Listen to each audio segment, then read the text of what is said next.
In the 1970s, Venezuela was widely admired for its functional democracy and one of the highest living standards in Latin America. And there was good reason to be optimistic. Venezuela has the largest known reserves of oil in the world, greater than Saudi Arabia, Iran and the United States. Yet, in recent decades, the economy has lurched from crisis to disaster, recording an unprecedented 65% fall in GDP. How did a country with so much potential end up with hyperinflation, empty shelves, and millions of people fleeing the country? Back in 1922, the first major oil field saw oil literally spurt from the ground at a record-breaking 100,000 barrels of oil a day. Venezuela was soon the second largest producer of oil in the world. Like the Gulf states, in Venezuela, oil literally sits below the surface, giving it one of the cheapest production costs in the world. But whilst the United Arab Emirates and Saudi Arabia have got rich from oil, building skyscrapers in the desert, Venezuela is bankrupt, seemingly drowned by its own riches. For decades, Venezuela was a deeply unequal country, and initially when the oil fields were owned by foreign multinationals, nothing was done to uplift the poorer people and invest in infrastructure. But by the 1970s, the Venezuela oil industry was effectively nationalised, creating a state-owned monopoly. And initially, the soaring oil prices of the 1970s gave both the economy and the government a revenue bonanza. GDP soared and tax revenues increased. But this is the first problem with huge reserves of oil. It can distort the economy. When oil production increases and demand for export rises, so does the currency. So as oil revenues increase, other exports become less competitive. Things like Venezuelan coffee no longer are competitive in the global market. So more and more the economy becomes dependent on oil. It soaks up investment and all the focus. You get an economy dominated by oil. Oil accounts for 80% of exports from Venezuela and 70% of government revenue. The problem is that what goes up can also come down. In the 1980s, oil prices slumped and everything went into reverse. GDP declined, government tax revenue fell. In fact, tax revenues declined so disastrously, the government had to seek a loan from the IMF. The IMF insisted on the usual Washington consensus of austerity and balancing the books. And against this backdrop, Hugo Chavez, a former military officer, rose to prominence. He promised an end to austerity and inequality and corruption, and in 1999 came to power on the back of a populist wave.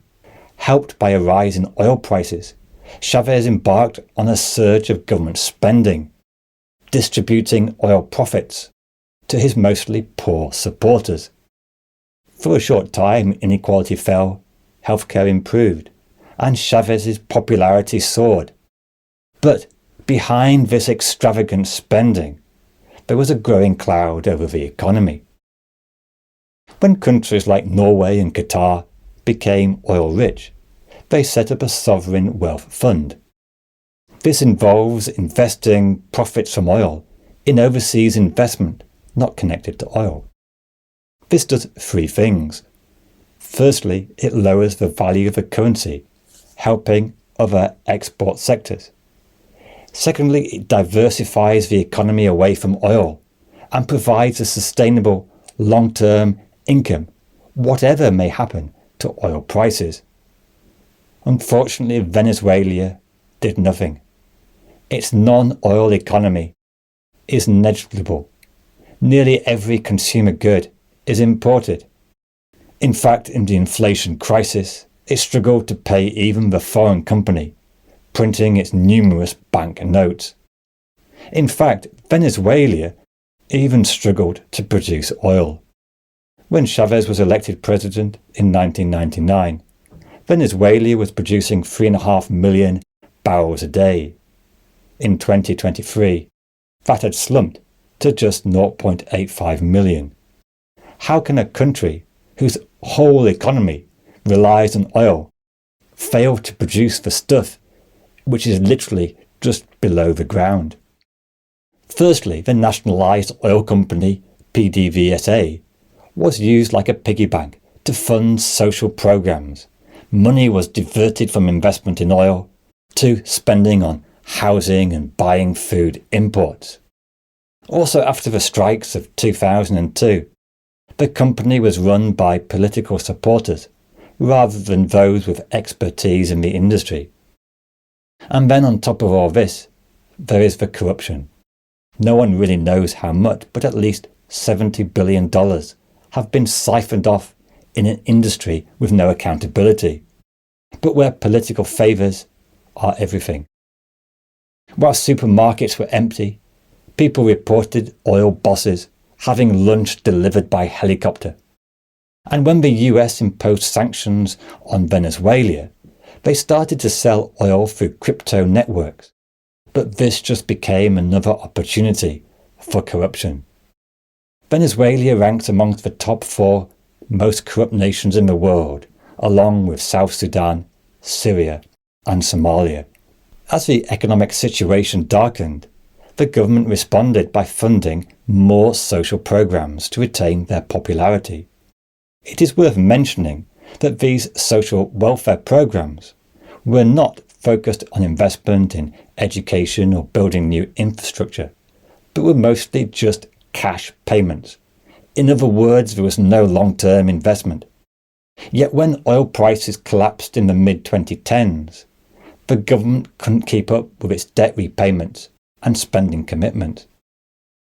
The response was to print more money. What could possibly go wrong? The result was predictably a surge in inflation. Money and savings lost its value, and the currency went into meltdown. By 2018, annual inflation was 63,000%. In 2019, the currency lost 90% of its value in just 4 months. In 2019, there were 8 bolivars to $1. By 2021, it was 4 million.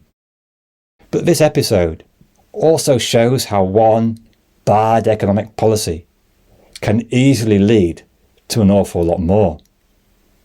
With prices soaring, consumers couldn't afford basic goods. The government solution was to impose price controls and control the exchange rate. The government had to set up its own supermarkets where prices were controlled and kept affordable. The problem is that no supplier could afford to sell at these fantasy prices. Supermarkets were frequently empty. There was a huge incentive to buy anything you could and resell elsewhere or even over the border. The only solution was to allow people to buy only 1 day of a week. They installed high-tech finger scanners in the empty supermarkets to prove consumer identity. Shopping became a nightmare. Households could spend several hours queuing up for food which was in short supply. In 2017, when the crisis was most acute, 75% of Venezuelans reported losing weight, losing an average of 11 kilograms per person. And if this wasn't bad enough, in 2017, in response to a growing authoritarianism, the US imposed crippling sanctions which limited access to financial markets. Unemployment soared, GDP fell more. No wonder that nearly 8 million Venezuelans have left the country in recent decades. In 2017, 40% stated they would like to leave the country permanently. And the tragedy is that it was often the most highly skilled workers which were the first to leave. Under Venezuela's planned economy, There's no necessary logic to how people get paid. Many doctors working in the state sector for very low wages left the profession as they could earn more money working in the informal sector, such as being a taxi driver or street vendor. As the exchange rate plummeted, the government tried to maintain a fixed exchange rate, which again was divorced from the market reality. To fix the exchange rate, the government imposed severe capital controls. If you wanted to get dollars to buy imports, you needed to apply to the government.